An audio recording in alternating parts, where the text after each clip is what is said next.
तो चलिए दोस्तों, आज का हमारा टॉपिक है electric potential energy of system of two charges.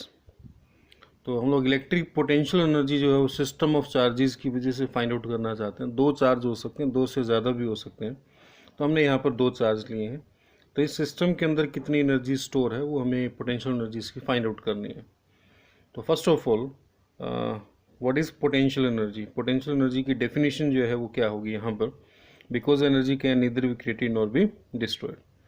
तो ये एनर्जी किसके इक्वल होगी, amount of work done in moving all the charges from infinite separation to their respective position will stored up as its electric potential energy of the system। तो ये जो assembly है हमारे पास दो चार्जेस की, तो मान लेते हैं कि स्टार्टिंग में ये दोनों चार्ज इनफाइनाइट सेपरेशन पे कहीं पे रहे होंगे। तो इन चार्जेस के बीच में इनफाइनाइट डिस्टेंस होगा, एक चार्ज यहाँ पे है, दूसरा चार्ज कहीं दूर कहीं पे है, और इनके बीच में कोई इंटरेक्शन नहीं है, कोई फोर्स अट्रैक्शन रिपल्शन काम नहीं कर रहा है। तो इनको इनकी रिस्पेक्टिव पोजीशन तक लाने में जो वर्क किया गया है वो वर्क इसमें स्टोर हुआ है as its electric potential energy. तो हमें वो वर्क जो कैलकुलेट करना है, ठीक है। तो इसकी असेंबली के दौरान जो वर्क हुआ वो वर्क आपको कैलकुलेट करना है। तो हम लोग क्या करेंगे, मान के चलते हैं कि दोनों चार्जेस स्टार्टिंग में इनफाइनाइट सेपरेशंस के ऊपर है, इन्फिनिटी के ऊपर है। तो हम पहले फर्स्ट चार्ज को लेके आएंगे ए पॉइंट तक, फिर सेकंड चार्ज को बी पॉइंट तक, फिर जो टोटल वर्क होगा उसको ऐड अप कर लेंगे, then will get electric potential energy. तो सबसे पहले मान लेते हैं कि दोनों चार्जेस इनफाइनाइट सेपरेशन पे, let initially both the charges are at infinity, वो इन्फिनिटी के ऊपर है, and there are no interaction between these two charges. अब Q1 चार्ज को एक पोजीशन तक लाएंगे तो कितना वर्क करना पड़ेगा। Now work done in moving point charge Q1 from infinity to point A। तो Q1 चार्ज को इन्फिनिटी से पॉइंट A तक लाने में कितना वर्क होगा, तो वो वर्क हो जाएगा W1 and this work is equal to 0। ठीक है, ज़ीरो क्यों हुआ वर्क, क्योंकि जब आप Q1 चार्ज को लेके आए तो सिस्टम में कहीं पर भी कोई दूसरा चार्ज था ही नहीं, Q2 भी इन्फिनिटी के ऊपर प्लेस था। तो इट मीन्स कि इस Q1 चार्ज को अट्रैक्ट या रिपेल करने के लिए सिस्टम में कोई चार्ज एग्जिस्ट कर ही नहीं रहा है। तो देयर इज़ नो फोर्स, कोई फोर्स काम कर ही नहीं रहा था, तो फोर्स जीरो था यहाँ पर। तो दैट इज़ वाई ये W1 जो वर्क है फर्स्ट चार्ज को लाने के लिए वो क्या हो गया, ज़ीरो हो गया। इज दैट क्लियर और नॉट। अब हम जब सेकेंड चार्ज को लाएंगे तो देखते हैं कि कितना वर्क हुआ। Similarly work done in moving second charge, that is Q2 from infinity to its respective point, that is to point B। ठीक है, तो B जो है वो नियर A के नज़दीक है वो पॉइंट। तो यहाँ तक लाने में कितना वर्क हुआ, W2 लिख देते हैं उस वर्क को। Now this work done is equal to the Q2 multiply by V, Q2 multiply by V।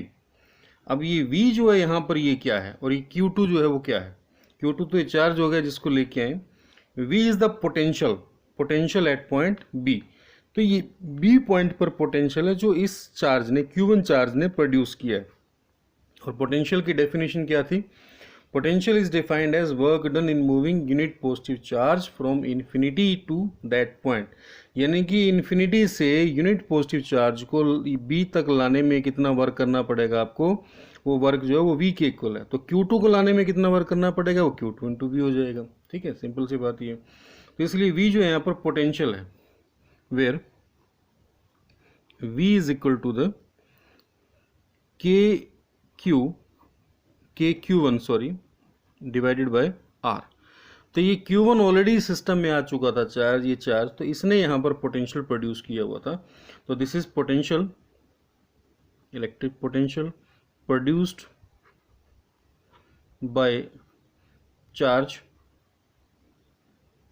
Q1 at point B।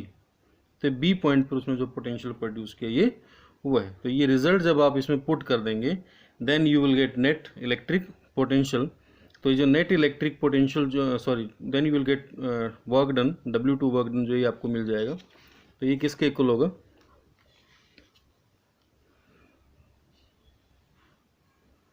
तो W2 जो वर्क है वो आपके पास हुआ Q2 multiply by V। Q2 और V1 की वैल्यू पुट कर दें तो you will gate K Q1 divided by R। तो W2 जो वर्क डन है वो किसके इक्वल हो गया, K Q1 Q2 divided by R। तो ये वर्क किया गया W2 वर्क, यानी कि सेकेंड चार्ज को लाने में जो वर्क हुआ इन्फिनिटी से पॉइंट B तक। तो इसके बाद जो K जो है वो किसके इक्वल है, K होता है 1/4 पाई एप्सिलॉन नोट। आपको बार बार बता रहे हैं इसको, वो होता है 9 × 10⁹ न्यूमेरिकली। एप्सिलॉन नोट यहाँ पर इलेक्ट्रिकल परमिटिविटी, इसकी वैल्यू 8.85 × 10⁻12। ठीक है, तो ये आपके पास वर्क डन होगा। तो नेट वर्क डन कितना हुआ, net work done in moving all the charges that is 2 point charges from infinite separation to their respective position. तो नेट वर्क डन हो जाएगा W1 प्लस W2। तो W1 जो था वो 0 था, W2 की ये वैल्यू इसमें पुट कर देंगे, you will gate K Q1 Q2 divide by R। तो ये नेट वर्क डन हुआ and this work done is called electric potential energy definition coding. Hence जो इलेक्ट्रिक पोटेंशियल एनर्जी सिस्टम में स्टोर्ड हुई वो इस वर्क के इक्वल हुई। तो पोटेंशियल एनर्जी जो है इसको UE से लिख देते हैं, इलेक्ट्रिक पोटेंशियल एनर्जी। तो उसके लिए फॉर्मूला आ गया K Q1 Q2 divide by small r। तो this is electric potential energy stored in system of 2 charges. अगर 2 चार्जेस का सिस्टम है तो इतनी इलेक्ट्रिक पोटेंशियल एनर्जी इसमें स्टोर होगी। यू नो दैट कि पोटेंशियल एनर्जी जो है उसके SI यूनिट जो होते हैं वो क्या होते हैं, जूल। एनर्जी किसी भी फॉर्म में क्यों ना हो उसके जो SI यूनिट है वो क्या होंगे, जूल होंगे। जो डायमेंशनल फॉर्मूला है वो भी आप जानते हो, एनर्जी का फॉर्मूला आपने 11th क्लास में पढ़ा था, M1L2T-2। तो ये एनर्जी का डायमेंशनल फॉर्मूला हो जाएगा इस टाइप से। ठीक है, तो ये इलेक्ट्रिक पोटेंशियल एनर्जी होती है इसमें। तो ये रिलेशन आपको 2 चार्जेस के लिए याद रखना चाहिए। तो एक बार फिर से आप इन पॉइंट्स को थोड़ा सा नोट करेंगे। कंक्लूड हमने क्या कंक्लूड किया यहाँ पर, हमने ये कंक्लूड किया कि अगर 2 चार्जेस हमारे पास Q1 और Q2 और R अगर उनके बीच में सेपरेशन है तो इसके अंदर सिस्टम के अंदर कितना इलेक्ट्रिक पोटेंशियल एनर्जी स्टोर होगा, इलेक्ट्रिक पोटेंशियल एनर्जी होगा K Q1 Q2 divide by small r। ये इलेक्ट्रिक पोटेंशियल एनर्जी होगा। अच्छा, इलेक्ट्रिक फोर्स कितना होगा इन चार्जेस के बीच में, कूलम्स लॉ लगाएं तो होगा K Q1 Q2 divided by R square के इक्वल होगा। ठीक है, तो अगर आप देखें तो एक जैसी रिलेशन है, बस यहाँ पर R आ रहा है और यहाँ पर क्या आ रहा है, R स्क्वायर आ रहा है। तो इससे कंफ्यूज नहीं होना, यहाँ पर R आएगा, यहाँ पर R स्क्वायर आएगा। एक और पॉइंट आप न्यूमेरिकल पॉइंट ऑफ व्यू से नोट कर सकते हैं कि जो इलेक्ट्रोस्टैटिक फोर्स है Fe वो derivative of electric potential energy के इक्वल होगा du divide by dr।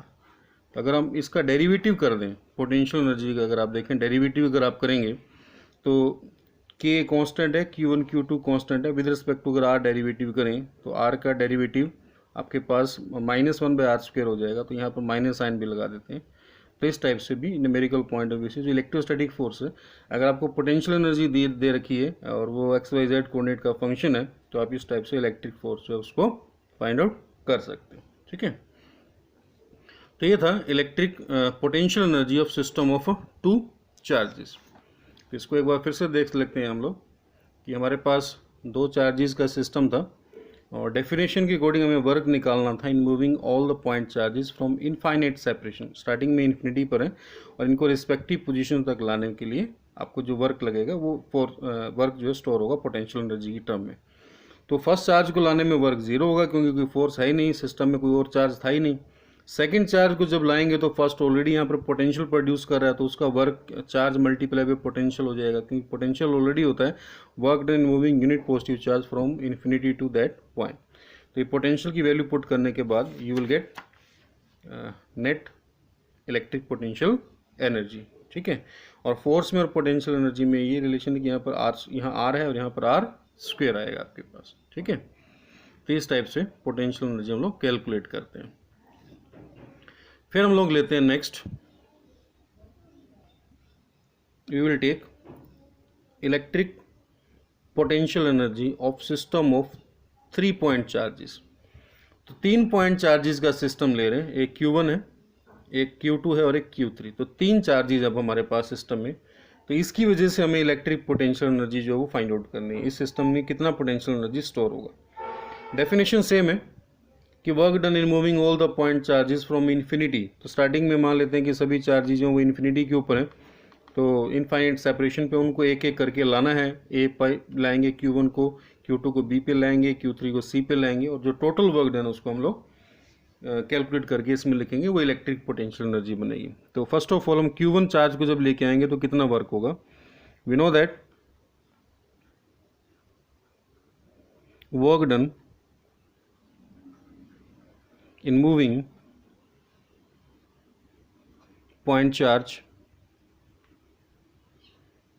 Q1 from infinity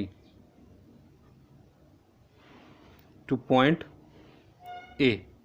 तो इन्फिनिटी से A पॉइंट तक लाने के लिए, Q1 चार्ज को लाने के लिए कितना वर्क करना पड़ेगा। मान लेते हैं कि सिस्टम में कोई चार्ज नहीं, स्टार्टिंग में सभी चार्ज कहाँ पर है, इन्फिनिटी के ऊपर है। ये Q1, Q2, Q3 सभी इन्फिनिटी के ऊपर है। तो Q1 को जब लाएंगे तो कितना वर्क होगा, W1 वो 0 हो जाएगा, जैसे कि आपको प्रीवियस केस में भी बताया था, because there is no force, क्योंकि कोई फोर्स है नहीं यहाँ पर, सिस्टम में कोई और चार्ज नहीं है, तो कोई फोर्स काम नहीं कर रही है।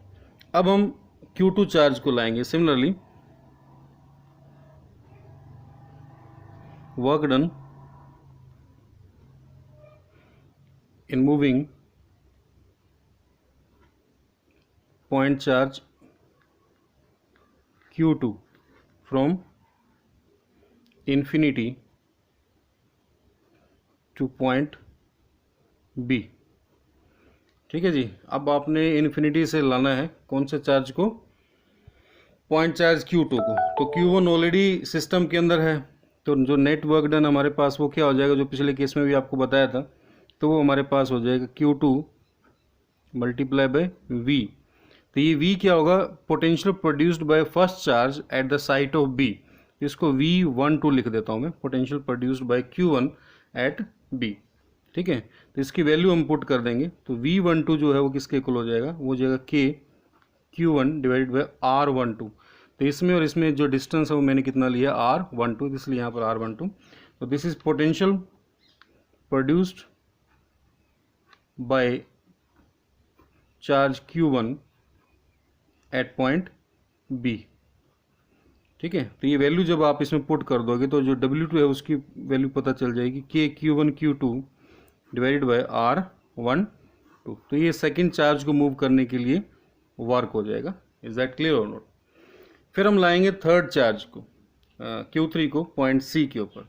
तो जब Q3 को लाएंगे तो ये ऑलरेडी सिस्टम में 2 चार्ज आ चुके हैं, तो ये भी यहाँ पर पोटेंशियल प्रोड्यूस करेगा और ये भी यहाँ पर पोटेंशियल प्रोड्यूस करेगा, और जो नेट पोटेंशियल है C पॉइंट के ऊपर वो इसका पोटेंशियल प्लस इसका पोटेंशियल, एल्जेब्रिक सम लेना है क्योंकि स्केलर क्वांटिटी है, तो इस टाइप से हो जाएगा। तो now work done in moving point charge Q3 from infinity two point C। तो इन्फिनिटी से अब C पॉइंट पर लाना है हमने Q3 चार्ज को, तो कितना वर्क होगा वो वर्क लिखना है, तो उसको W3 लिख दिया मैंने। तो W3 किसके इक्वल हो जाएगा, V13 plus V23 multiply by Q3।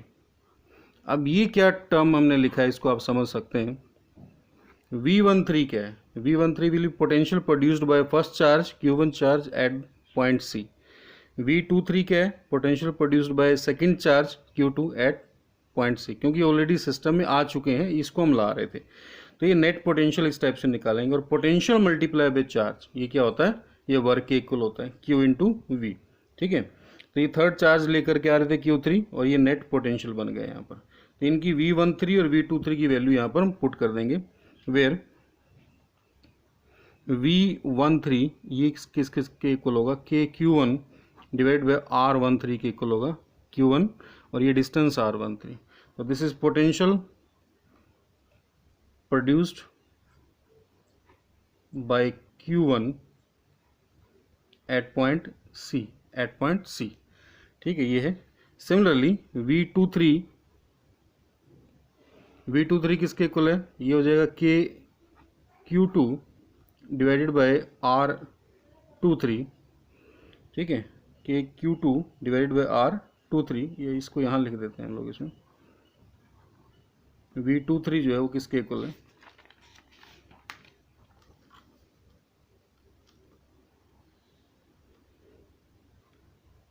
V23, तो ये हमारे पास हो जाएगा KQ2 divide by R23, that is potential produced by Q2 at point C। तो Q2 जो है पॉइंट C के ऊपर जो पोटेंशियल प्रोड्यूस कर रहा है ये वो होता, ठीक है।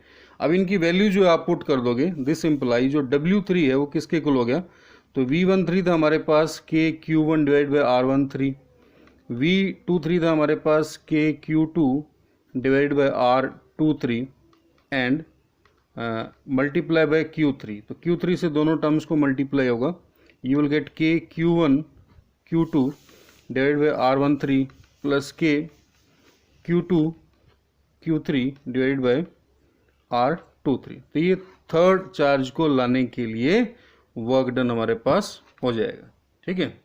तो नेट वर्क डन कितना हुआ, net work done in moving all the point charges from infinite separation to their respective positions, net work done in moving all point charges from infinite separation to their respective positions। तो net work done हुआ हमारे पास W1 plus W2 plus W3, ठीक है। इन तीनों work को add करना है। W1 हमारे पास 0 था, W2 हमारे पास KQ1 Q2 divided by R12 था, W3 ये लिखा हुआ मैंने KQ1 Q3 divided by R13 plus KQ2 Q3 divided by R23, ठीक है। तो ये नेट जो वर्क डन है यही किसके इक्वल होगा, इलेक्ट्रिक पोटेंशियल एनर्जी के। तो इसलिए इलेक्ट्रिक पोटेंशियल एनर्जी जो है सिस्टम ऑफ 3 चार्जेस वही हमारे पास आ गई है, KQ1 Q2 divide by R12 plus KQ1 Q3 divide by R13 plus KQ2 Q3 divide by R23, ठीक है। तो जैसे सिस्टम ऑफ 3 चार्जेस के लिए इलेक्ट्रिक पोटेंशियल एनर्जी हमने फाइंड आउट की, वैसे ही सिस्टम ऑफ 4 चार्जेस हैं, ये n चार्जेस हैं, तो आप ऐसे ही इसको सोल्व करेंगे। 4 चार्जेस होंगे तो फर्स्ट को लाएंगे, फिर सेकंड को, फिर थर्ड को, फिर फोर्थ को, और n चार्जेस के लिए फर्स्ट सेकंड थर्ड फोर्थ, ऐसे इस टाइप से आप समेशन की फॉर्म में इसको आप लिख सकते हैं, ओके। तो ये था electric potential energy of system of 2 charges and 3 charges and n charges. Thank you.